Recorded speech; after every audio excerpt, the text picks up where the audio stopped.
All, welcome to competitive crack. ഞാൻ ശാലിമ. അപ്പൊ കഴിഞ്ഞ LGS എക്സാമിന്റെ ക്വസ്റ്റ്യൻ പേപ്പർ എല്ലാവരും കണ്ടിട്ടുണ്ടാവും, അല്ലെങ്കിൽ GK പോർഷൻസ് ഒക്കെ എല്ലാവരും നോക്കിയിട്ടുണ്ടാവും അല്ലെ.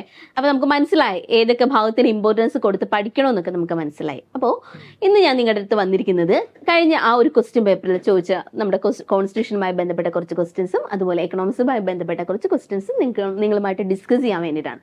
നോക്കാം നമുക്ക് ക്വസ്റ്റ്യൻസ്. ഫസ്റ്റ് കോൺസ്റ്റിറ്റ്യൂഷനിലെ ക്വസ്റ്റ്യൻ, മൗലിക കടമകൾ ഇന്ത്യൻ ഭരണഘടന എവിടെ നിന്നാണ് കടമെടുത്തിരിക്കുന്നത്? നമ്മൾ ഏത് ക്വസ്റ്റ്യൻ പേപ്പർ നമ്മുടെ LGSുമായിട്ട് ബന്ധപ്പെട്ടതാണെങ്കിലും നമ്മുടെ LDCയുമായിട്ട് ബന്ധപ്പെട്ടതാണെങ്കിലും ക്വസ്റ്റ്യൻ പേപ്പർ ഒക്കെ നോക്കുമ്പോൾ എന്ത് കാണാം? നമ്മുടെ മൗലിക കടമകളിൽ നിന്ന് ഒരു ക്വസ്റ്റ്യൻ ഉണ്ടാവും, മൗലിക കർത്തവ്യത്തിൽ നിന്ന് ക്വസ്റ്റ്യൻ ഉണ്ടാവും. ഇമ്പോർട്ടന്റ് ആണിത്. ഓക്കെ, അപ്പോൾ മൗലിക കടമകൾ ഇന്ത്യൻ ഭരണഘടന എവിടെ നിന്നാണ് കടമെടുത്തത്?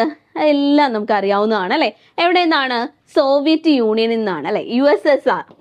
മൗലിക കടമകൾ ഇന്ത്യൻ ഭരണഘടന ഏത് രാജ്യത്തു നിന്നാണ് കടമെടുത്തിരിക്കുന്നത്? USSRൽ നിന്നാണ്, നമ്മുടെ സോവിയറ്റ് യൂണിയനിൽ നിന്ന്. നമ്മുടെ ഓരോ ആശയങ്ങളും നമ്മൾ ഓരോ രാജ്യത്തു നിന്നാണ് എടുത്തിരിക്കുന്നത്. അതുപോലെ മൗലിക അവകാശം നമ്മൾ ഏത് രാജ്യത്തു നിന്നാണ് എടുത്തിരിക്കുന്നത്? USA നിന്നാണ് അല്ലെ. മൗലിക അവകാശം എന്ന ആശയം നമ്മൾ എടുത്തിരിക്കുന്ന രാജ്യം ഏതാണ്? USA ആണ്. അപ്പൊ മൗലിക കടമ ഏതാണ്? സോവിയറ്റ് യൂണിയൻ ആണ്, USSRൽ നിന്നാണ്. അതുപോലെ തന്നെ റിട്ടുകൾ എന്ന ആശയം, റിട്ടുകൾ നമ്മൾ ഏത് രാജ്യത്തു നിന്നാണ്? റിട്ട് എന്ന ആശയം എടുത്തിരിക്കുന്ന രാജ്യം ഏതാണ്? ബ്രിട്ടൻ ആണ്. ബ്രിട്ടനിൽ നിന്നാണ് നമ്മൾ എന്തെടുത്തിരിക്കുന്നത്? റിട്ട് എടുത്തിരിക്കുന്നത് അല്ലെ. അതുപോലെ തന്നെ റിട്ടുകളെ കുറിക്കുന്ന പദങ്ങളെല്ലാം ഏത് ഭാഷയാണെന്ന് നമുക്കറിയാം. ഏത് ഭാഷയാണ്? ലാറ്റിൻ ആണ്. ലാറ്റിൻ ഭാഷയാണ്. റിട്ടുകളെ കുറിക്കുന്ന പദങ്ങളെല്ലാം ഏത് ഭാഷയാണ്? ലാറ്റിൻ ആണ്. റിട്ട് എന്ന ആശയം നമ്മൾ എടുത്തിരിക്കുന്നത് ഏത് രാജ്യത്തു നിന്നാണ്? ബ്രിട്ടനിൽ നിന്നാണ്. അപ്പൊ മൗലികാവകാശം അമേരിക്കയിൽ നിന്നാണ്. മൗലികാവകാശം എന്ന ആശയം നമ്മൾ എടുത്തിരിക്കുന്ന രാജ്യം ഏതാണ്? അമേരിക്കയാണ്. അതുപോലെ മൗലിക കർത്തവ്യങ്ങൾ ഇന്ത്യൻ ഭരണഘടന എവിടെ നിന്നാണ് കടമെടുത്തിരിക്കുന്നത്? USSRൽ നിന്നാണ്. ഓക്കെ, അപ്പോ ഈ മൗലിക കടമകൾ ഏത് ഭാഗത്താണ് നമ്മുടെ ഭരണഘടനയിൽ? നമ്മുടെ ഭരണഘടന തുടങ്ങുന്ന സമയത്ത് മൗലിക കടമകൾ നമ്മുടെ ഭരണഘടനയിൽ ഉണ്ടായിരുന്നില്ല അല്ലെ. അതിനുശേഷമാണ് മൗലിക കടമകൾ ഭരണഘടനയിൽ കൂട്ടിച്ചേർത്തത്.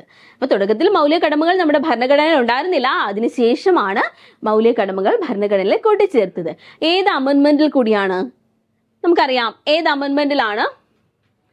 42ാം അമെൻമെന്റ്. 1976 42ാം ഭേദഗതിയിലൂടെയാണ് മൗലിക കടമകൾ ഭരണഘടനയിൽ കൂട്ടിച്ചേർത്തത്. ആ സമയത്ത് എത്ര മൗലിക കടമകൾ ഭരണഘടനയിൽ കൂട്ടിച്ചേർത്തു? 10 എണ്ണം അല്ലെ. 10 മൗലിക കടമകൾ ഭരണഘടനയിൽ കൂട്ടിച്ചേർത്തു. ഇപ്പൊ നമുക്ക് നിലവിൽ എത്ര മൗലിക കടമകളുണ്ട്? 11 മൗലിക കടമകളാണ് ഇപ്പൊ നിലവിലുള്ളത്. 1976 42ാം ഭരണഘടനാ ഭേദഗതിയിലൂടെ 10 മൗലിക കടമകൾ ഭരണഘടനയിൽ കൂട്ടിച്ചേർത്തു. അതിനുശേഷം 11ാമത്തെ മൗലിക കടമ ഭരണഘടനയിൽ കൂട്ടിച്ചേർത്തത് 86ാം ഭേദഗതിയിലൂടെയാണ്. 2002 86ാം ഭേദഗതിയിലൂടെ 11ാമത്തെ മൗലിക കടമ ഭരണഘടനയിൽ കൂട്ടിച്ചേർത്തു. ഇപ്പൊ നമുക്ക് മൊത്തം എത്ര മൗലിക കടമകളാണ്? 11 മൗലിക കടമകൾ ഭരണഘടനയിലുണ്ട്. മൗലിക കടമകൾ ഭരണഘടനയുടെ ഏത് ഭാഗത്താണെന്ന് ചോദിച്ചാൽ ഏത് ഭാഗത്താണ്? ഭാഗം 4A മൗലിക കടമകളെ കുറിച്ച് പറയുന്ന ഭാഗം 4A ആണ്. ആർട്ടിക്കിൾ മൗലിക കടമകളെ കുറിച്ച് പ്രതിപാദിക്കുന്ന ആർട്ടിക്കിൾ ഏതാണ്? ആർട്ടിക്കിൾ 51A ആണ് അല്ലെ. Article 51A. അതുപോലെ ഭാഗം മൗലിക കടമകളെ കുറിച്ചുള്ള ഭാഗം 4A, ആർട്ടിക്കിൾ 51A ആണ്. അപ്പോ ഏത് കമ്മിറ്റിയുടെ ശുപാർശ പ്രകാരമാണ് മൗലിക കടമകൾ ഭരണഘടനയിൽ കൂട്ടിച്ചേർത്തത്? ഏത് കമ്മിറ്റിയുടെയാണ്? സോരൻ സിംഗ് കമ്മിറ്റിയുടെ ശുപാർശ പ്രകാരമാണ് മൗലിക കടമകൾ ഭരണഘടനയിൽ കൂട്ടിച്ചേർത്തത്. 1976 അല്ലെ മൗലിക കടമകൾ കൂട്ടിച്ചേർത്തത്. 42ാം ഭേദഗതിയിലൂടെ 1976 42ാം ഭേദഗതിയിലൂടെ 10 മൗലിക കടമകൾ ഭരണഘടനയിൽ കൂട്ടിച്ചേർത്തു. ഇത് പ്രാബല്യത്തിൽ വന്നത്, ഈ മൗലിക കടമകൾ പ്രാബല്യത്തിൽ വന്നത് 1977 1977 ജനുവരി 3 മൗലിക കടമകൾ പ്രാബല്യത്തിൽ വരുന്നത്. ഓക്കെ, അപ്പൊ കൂട്ടിച്ചേർത്ത 1976 42ാം ഭരണഘടനാ ഭേദഗതി സോരൻ സിംഗ് കമ്മിറ്റിയുടെ ശുപാർശ പ്രകാരം 10 മൗലിക കടമകൾ കൂട്ടിച്ചേർത്തു. 11ാമത്തെ മൗലിക കടമ കൂട്ടിച്ചേർത്തത് 86ാം കോൺസ്റ്റിറ്റ്യൂഷണൽ അമെൻമെന്റിൽ കൂടി 2002. ഓക്കെ, അപ്പോ ആ ഒരു ഭേദഗതി നടക്കുന്ന സമയത്ത് നമ്മുടെ പ്രധാനമന്ത്രി ആരായിരുന്നു? ഇന്ദിരാഗാന്ധിയാണ് അല്ലെ. പ്രധാനമന്ത്രി ഇന്ദിരാഗാന്ധിയാണ്. അതുപോലെ പ്രസിഡന്റ് ഫക്രുദ്ദീൻ അലി അഹമ്മദ് ആണ്. ഫക്രുദ്ദീൻ അലി അഹമ്മദ് ആയിരുന്നു പ്രസിഡന്റ്. 1976 42ാം ഭരണഘടനാ ഭേദഗതി പ്രകാരം മൗലിക കടമകൾ ഭരണഘടനയിൽ കൂട്ടിച്ചേർത്ത സമയത്ത് നമ്മുടെ പ്രധാനമന്ത്രി ആയിരുന്നത് ഇന്ദിരാഗാന്ധിയാണ്. പ്രസിഡന്റ് ആരായിരുന്നു? ഫക്രുദ്ദീൻ അലി അഹമ്മദ് ആണ് പ്രസിഡന്റ് ആയിരുന്നത്. ഓക്കെ, അപ്പോൾ ഇത്രയുമാണ് ഇമ്പോർട്ടന്റ് ആയിട്ടുള്ളത് മൗലിക കടമകളെ കുറിച്ച് നമുക്ക് പഠിക്കാനുള്ളത്. പിന്നെ നിങ്ങൾ പഠിക്കുന്ന കൂട്ടത്തിൽ എത്ര എണ്ണമാണ്? ആ ഒരു 11 മൗലിക കടമകൾ നിങ്ങളൊന്ന് ഓർത്ത് വെക്കുക, പഠിച്ചു വെക്കുക. അതിലേതെങ്കിലുമൊക്കെ നമുക്ക് സ്റ്റേറ്റ്മെന്റ് ആയിട്ടൊക്കെ ചോദിക്കും. അതിലേതെങ്കിലും ഇല്ലാതെ കുറച്ച് തന്നിട്ട് ഒരെണ്ണം വേറെ എന്തെങ്കിലും ചോദിക്കും. അപ്പം അത് നമുക്ക് ക്യാച്ച് ചെയ്യാൻ പറ്റണം. ജസ്റ്റ് ഒന്ന് വായിച്ചു നോക്കിയാൽ മതിയാവും, നമുക്കത് ഓർമ്മയിൽ നിൽക്കും. കാരണം നമ്മുടെ കുറച്ച് കടമകളെ കുറിച്ചാണല്ലോ പറയുന്നത്. അതുപോലെ തന്നെ 11ാമത്തെ മൗലിക കടമ നമുക്കറിയാം അല്ലെ, 6 വയസ്സ് മുതൽ 14 വയസ്സ് വരെയുള്ള കുട്ടികളുടെ വിദ്യാഭ്യാസവുമായിട്ട് ബന്ധപ്പെട്ടതാണ്. കമ്പൽസറി ഫ്രീ ആൻഡ് കമ്പൽസറി എഡ്യൂക്കേഷനുമായിട്ട് ബന്ധപ്പെട്ടതാണ് 11ാമത്തെ മൗലിക കടമ. 6 വയസ്സ് മുതൽ 14 വയസ്സ് വരെയുള്ള കുട്ടികളുടെ ഫ്രീ ആൻഡ് കമ്പൽസറി എഡ്യൂക്കേഷനുമായിട്ട് ബന്ധപ്പെട്ടതാണ്. ഓക്കെ, ഇത്രയാണ് മൗലിക കടമകളെ കുറിച്ച് പഠിക്കാനുള്ളത്. അതുപോലെ അടുത്ത ക്വസ്റ്റ്യൻ എന്തായിരുന്നു? ഭരണഘടനാ ഡ്രാഫ്റ്റിംഗ് കമ്മിറ്റിയിൽ അംഗമല്ലാത്ത ആൾ ആരാന്നാണ് ക്വസ്റ്റ്യൻ. ഇത് നമ്മുടെ ക്വസ്റ്റ്യൻ പേപ്പറിൽ ഉണ്ടായിരുന്ന ക്വസ്റ്റ്യൻ ആണ്. Doctor BR Ambedkar, Alladi Krishnaswamy Iyer, KM Munshi, doctor Rajendra Prasad. ആരായിരുന്നു ഭരണഘടനാ ഡ്രാഫ്റ്റിംഗ് കമ്മിറ്റിയിൽ അംഗമല്ലാത്ത വ്യക്തി? ആരാണ്? ഡോക്ടർ രാജേന്ദ്ര പ്രസാദ്. ഭരണഘടനാ ഡ്രാഫ്റ്റിംഗ് കമ്മിറ്റിയിൽ അംഗമല്ലാതിരുന്നത് ഡോക്ടർ രാജേന്ദ്ര പ്രസാദ് ആയിരുന്നു. അപ്പൊ അംഗങ്ങൾ ആരൊക്കെയായിരുന്നു നമുക്ക് നോക്കാം. നമ്മളിവിടെ കോമ്പറ്റേറ്റീവ് ക്രാക്ക് 10th പ്രിലിംസിന് വേണ്ടിയിട്ട് 10th പ്രിലിംസ് എക്സാമിന് വേണ്ടി അപ്ലൈ ചെയ്ത് നമ്മൾ അതിനു വേണ്ടി പഠിച്ചു തുടങ്ങിയിരിക്കുന്നവരാണ് അല്ലെ. അതിന് വേണ്ടിയിട്ട് നമ്മളൊരു പുതിയ ബാച്ച് സ്റ്റാർട്ട് ചെയ്തിട്ടുണ്ട്. ബാച്ച് സ്റ്റാർട്ടിങ് എന്നാണ്? നവംബർ 18-ാം തീയതിയാണ് നമ്മുടെ ഈ ബാച്ച് സ്റ്റാർട്ട് ചെയ്യുന്നത്. അപ്പോൾ നമുക്കറിയാം ഓൾറെഡി കുറെ പേരൊക്കെ PSC ഒക്കെ പഠിച്ചു എഴുതിക്കൊണ്ടിരിക്കുന്നവരായിരിക്കും. അതുപോലെ തന്നെ PSC കുറിച്ച് വലിയ ഐഡിയ ഇല്ലാത്തവർ നമ്മുടെ കൂട്ടത്തിലുണ്ടാവും അല്ലെ. അവർക്ക് എല്ലാവർക്കും വേണ്ടിയിട്ട് നമ്മളിവിടെ ബാച്ച് സ്റ്റാർട്ട് ചെയ്തിട്ടുണ്ട്. അപ്പോൾ നമുക്ക് എപ്പോഴും ഒരു ഫൗണ്ടേഷൻ ആവശ്യമാണ് അല്ലെ. നല്ല രീതിയിൽ പഠിക്കണമെങ്കിൽ ഒരു ഫൗണ്ടേഷൻ, എന്താണ് PSC, ഏത് രീതിയിൽ പഠിക്കണം, വാരി വലിച്ച്, നമുക്കറിയാം ഇത് ഭയങ്കര വലുതാണ്, വാസ്റ്റ് ആണ്. നമ്മുടെ സിലബസ് ഒക്കെ വാരി വലിച്ച് പഠിച്ചിട്ടൊന്നും കാര്യമില്ല. ഏതൊക്കെ പഠിക്കണം എന്ന് മനസ്സിലാക്കി തന്നെ പഠിച്ചു പോകണം. അപ്പോൾ നമ്മളിവിടെ നവംബർ 18-ാം തീയതി 10th പ്രിലിംസിന് വേണ്ടിയിട്ട് ഒരു പുതിയ ബാച്ച് സ്റ്റാർട്ട് ചെയ്തിട്ടുണ്ട്. അപ്പോൾ അത് 45 ഡേയ്സ് ടൈം ടേബിൾ ബേസ്ഡോടുള്ള ക്ലാസ്സുകളാണ്. ഓൾറെഡി നമ്മുടെ ക്ലാസ്സുകളെല്ലാം ആപ്പിൽ അവൈലബിൾ ആണ്. അത് കൂടാതെ തന്നെ എന്താണ്, ഈ ക്ലാസ്സസിൻ്റെ ഒക്കെ താഴെ എന്താണ് PDF നോട്ട്സ് ഉണ്ടാവും. പിന്നെ നമുക്ക് എപ്പോഴും ഒരു സപ്പോർട്ട് വേണം അല്ലെ. ഏത് രീതിയിൽ നമ്മൾ പഠിച്ചു പോകണം എന്ന് മനസ്സിലാക്കി തരാൻ വേണ്ടി ഒരു മെന്റർ നിങ്ങൾക്ക് ഉണ്ടായിരിക്കും. അതുപോലെ തന്നെ കൂടുതൽ എക്സാം എഴുതി നോക്കിയാലേ നമുക്ക് ആ ഒരു എക്സാം പാറ്റേൺ മനസ്സിലാവും. അതുകൊണ്ട് നിങ്ങളെ കൊണ്ട് ഒരുപാട് എക്സാമുകളും മോക്ക് ടെസ്റ്റുകളൊക്കെ എഴുതി നോക്കുന്നുണ്ട്. നമുക്കതുപോലെ തന്നെ എക്സ്ട്രാ ലൈവ് ക്ലാസ്സിൽ ഇവിടെ പ്രൊവൈഡ് ചെയ്യുന്നുണ്ട്. അപ്പം നമുക്ക് ഒരുപാട് ഡൗട്ട്സ് ഒക്കെ ഉണ്ടാവും അല്ലേ. ആ ഒരു ലൈവ് ക്ലാസ്സിൽ നിങ്ങൾക്ക് എല്ലാ ഡൗട്ടും ക്ലിയർ ചെയ്യാൻ പറ്റും. അതുപോലെ തന്നെ നമുക്ക് ഇതൊരു വാട്സപ്പ് ഗ്രൂപ്പ് ഉണ്ടാവും. അപ്പോൾ ആ ഒരു മെന്റർ സപ്പോർട്ടോട് കൂടി നിങ്ങൾക്ക് നല്ല രീതിയിൽ പഠിച്ച് മുന്നേറാൻ പറ്റും. ഓക്കെ, അപ്പോൾ ഈ ടൈം ടേബിൾ നോക്ക്. 10th പ്രിലിംസിലെ 45 ഡേയ്സ് സ്റ്റഡി പ്ലാൻ 18/11 മൺഡേ ആണ് സ്റ്റാർട്ട് ചെയ്യുന്നത്. ഫസ്റ്റ് നമുക്ക് ടൈം ടേബിളിൽ ജനറൽ നോളജ്, അതുപോലെ science, maths and mental ability. മാത്സിനെയൊക്കെ സംബന്ധിച്ച് നമ്മൾ എല്ലാ ദിവസവും മാത്സ് പ്രോബ്ലംസ് ചെയ്ത് നോക്കിയാൽ മാത്രമേ നമുക്ക് അത്രയ്ക്ക് തറായിട്ട് ആ ഒരു പ്രോബ്ലംസ് ഒക്കെ കിട്ടുള്ളൂ. എന്നാൽ മാത്രമേ നമുക്ക് ആ ഒരു ടൈം മാനേജ്മെന്റ് മനസ്സിലാവുള്ളൂ അല്ലെ. ഈ GK ഒക്കെ വായിച്ച് നോക്കുന്ന പോലെ അവസാനം എല്ലാം കൂടി എടുത്ത് വായിച്ച് നോക്കാനൊന്നും പറ്റില്ല. നമുക്ക് എന്ത് ചെയ്യണം, നമ്മൾ ആ ഒരു ഈ ദിവസം 1 മണിക്കൂർ അല്ലെങ്കിൽ ഒരു 1.5 മണിക്കൂർ എല്ലാ ദിവസവും മാത്സിന് വേണ്ടി മാറ്റി വെക്കണം. ആ ഒരു പ്രോബ്ലം ചെയ്ത് നോക്കാൻ വേണ്ടി നിങ്ങൾ മാറ്റി വെക്കണം. ഓക്കെ, അതുപോലെ തന്നെ 19 അങ്ങനെ ഇതാണ് നമ്മുടെ ആ ഒരു ഇമ്പോർട്ടൻ്റ് ടോപ്പിക്. നിങ്ങൾക്ക് കുറച്ച് ദിവസമല്ലേ ഉള്ളൂ, അതനുസരിച്ച് നമ്മുടെ ടോപ്പിക്സ് ഓരോ പോർഷൻസിനും ഇമ്പോർട്ടൻസ് കൊടുത്ത് തന്നെയാണ് നമ്മൾ ടൈം ടേബിൾ സെറ്റ് ചെയ്തിരിക്കുന്നത്. ഈ ഒരു ടൈം ടേബിൾ ബേസിൽ തന്നെ നിങ്ങൾ പഠിച്ചു പോവുകയാണെങ്കിൽ നിങ്ങൾക്ക് സിമ്പിൾ ആയിട്ട് നമ്മുടെ ഈ ഒരു എക്സാം ക്രാക്ക് ചെയ്യാൻ പറ്റും. ഓക്കെ, അപ്പോൾ എന്ത് ചെയ്യുക, നിങ്ങൾ എല്ലാവരും നമ്മുടെ കോഴ്സിൽ ജോയിൻ ചെയ്യുക. കോഴ്സിൽ ജോയിൻ ചെയ്യാൻ വേണ്ടിയിട്ട് 8590202323 എന്ന നമ്പറിൽ കോൺടാക്ട് ചെയ്യുക. ഓൾറെഡി നിങ്ങൾ ഞങ്ങളുടെ കോഴ്സിൽ ജോയിൻ ചെയ്തിട്ടുള്ളവരാണെങ്കിൽ നിങ്ങളുടെ ഫ്രണ്ട്സിന് നമ്മുടെ കോഴ്സ് സജസ്റ്റ് ചെയ്ത് കൊടുക്കുക. ഓക്കെ, അപ്പോൾ ഭരണഘടനാ ഡ്രാഫ്റ്റിംഗ് കമ്മിറ്റിയിൽ ആരൊക്കെയാണ് അംഗങ്ങളെന്ന് നോക്കാം. ഭരണഘടനാ അസംബ്ലിയിലെ എല്ലാ കമ്മിറ്റികളിലും ഏറ്റവും പ്രധാനപ്പെട്ട കമ്മിറ്റിയാണ് ഡ്രാഫ്റ്റിംഗ് കമ്മിറ്റി അല്ലെ. ഡ്രാഫ്റ്റിംഗ് കമ്മിറ്റി രൂപീകരിച്ച വർഷം 1947 ആണ്. 1947 ഓഗസ്റ്റ് 29-നാണ് ഡ്രാഫ്റ്റിംഗ് കമ്മിറ്റി രൂപീകരിച്ചത്. അപ്പൊ ഡ്രാഫ്റ്റിംഗ് കമ്മിറ്റി നമ്മുടെ കമ്മിറ്റികളിൽ ഭരണഘടനാ നിർമ്മാണ സഭയിൽ ഒരുപാട് കമ്മിറ്റികൾ ഉണ്ടായിരുന്നു. അതിൽ ഏറ്റവും ഇമ്പോർട്ടന്റ് ആയ കമ്മിറ്റിയാണ് ഡ്രാഫ്റ്റിംഗ് കമ്മിറ്റി. ഡ്രാഫ്റ്റിംഗ് കമ്മിറ്റി രൂപീകൃതമായ വർഷം 1947 ആണ്. 1947 ഓഗസ്റ്റ് 29-ന് ഡ്രാഫ്റ്റിംഗ് കമ്മിറ്റി രൂപീകരിച്ചു. അതുപോലെ തന്നെ ഡ്രാഫ്റ്റിംഗ് കമ്മിറ്റിയുടെ ചെയർമാൻ ആരായിരുന്നു? നമുക്കറിയാം, നമ്മുടെ ഡോക്ടർ BR അംബേദ്കർ ആണ് അല്ലെ. അപ്പൊ drafting committee chairman doctor BR Ambedkar ആണ് ഡ്രാഫ്റ്റിംഗ് കമ്മിറ്റിയുടെ ചെയർമാൻ. ബാക്കി അംഗങ്ങൾ ആരൊക്കെയായിരുന്നു ഡ്രാഫ്റ്റിംഗ് കമ്മിറ്റിയിൽ? N ഗോപാലസ്വാമി അയ്യങ്കാർ, പിന്നെ മുഹമ്മദ് സാദുള്ള,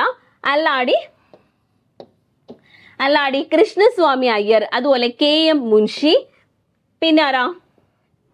N മാധവറാവു. N മാധവറാവുവിന് മുൻപ് ആരായിരുന്നു?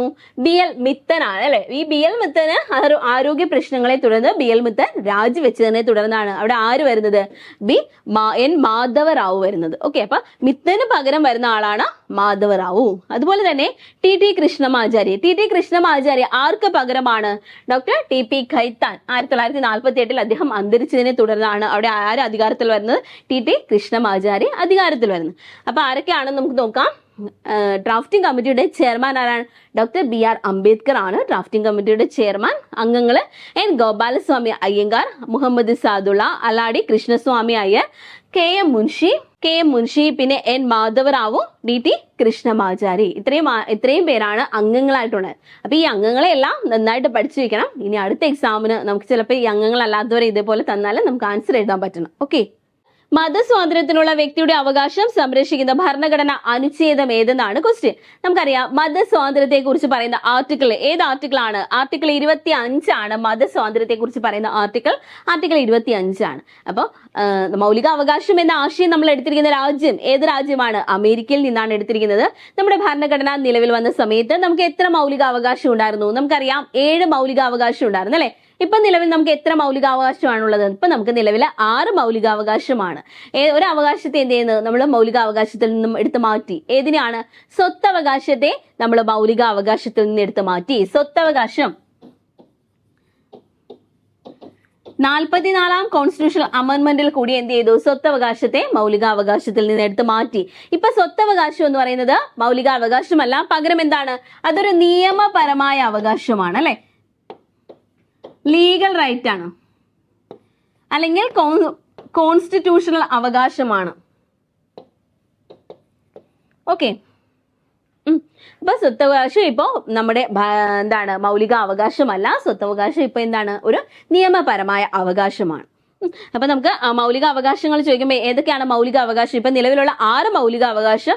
ഒന്ന് സമത്വമാണ് അല്ലെ? സമത്വത്തിനുള്ള അവകാശം. സമത്വം ആർട്ടിക്കിൾ ഏതാണ്? ആർട്ടിക്കിൾ 14 മുതൽ 18 വരെ സമത്വത്തെ കുറിച്ച് പറയുന്നു. സമത്വം കഴിഞ്ഞ് പിന്നെ സ്വാതന്ത്ര്യത്തിനുള്ള അവകാശം.